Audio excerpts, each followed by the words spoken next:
ये है मोतीपुर गांव। यहाँ मानिक चंद नाम का एक सेठ रहता था। उसके पास धन दौलत का कोई कमी नहीं था और वो बहुत घमंडी भी था।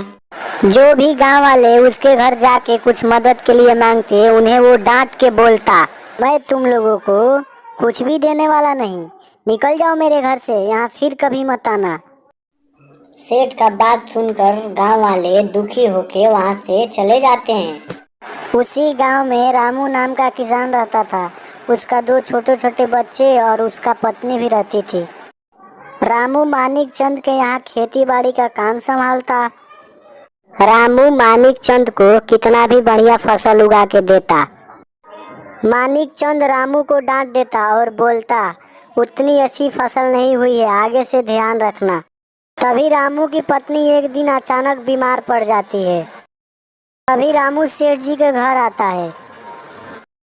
रामू को देख के सेठ जी बोला, अरे रामू, खेत में जाने की वजह मेरे पास आया है। रामू बोला, मालिक, मेरी पत्नी की तबीयत बहुत खराब है, मुझे कुछ पैसा दे दीजिए। इतना सुनते हुए सेठ गुस्सा हो गया और बोला, कोई काम तो तू ठीक से करता नहीं, चल आया पैसा मांगने, चल भाग मेरे घर से। रामू हिचकिचाते हुए बोला, मालिक, आप मुझे पैसा नहीं देंगे तो और कौन देगा। सेठ बोला, जाता है यहाँ से कि धक्के मार के भगाऊं। इतना सुनकर रामू वहाँ से चला जाता। रामू अपनी पत्नी के बारे में सोचते हुए जा रहा था।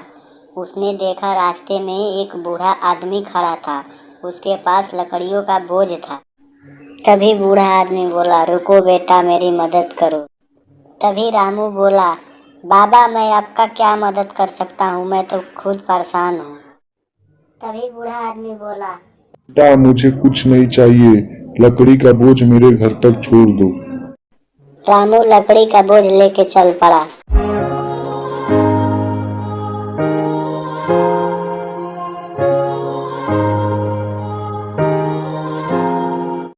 रामू लकड़ी को घर तक छोड़ देता है और वहां से जाने लगता। तभी बूढ़ा आदमी बोला, रुको बेटा, मेरी बात सुनो, तुम बहुत परेशान हो, मैं तुम्हारा मदद करूंगा।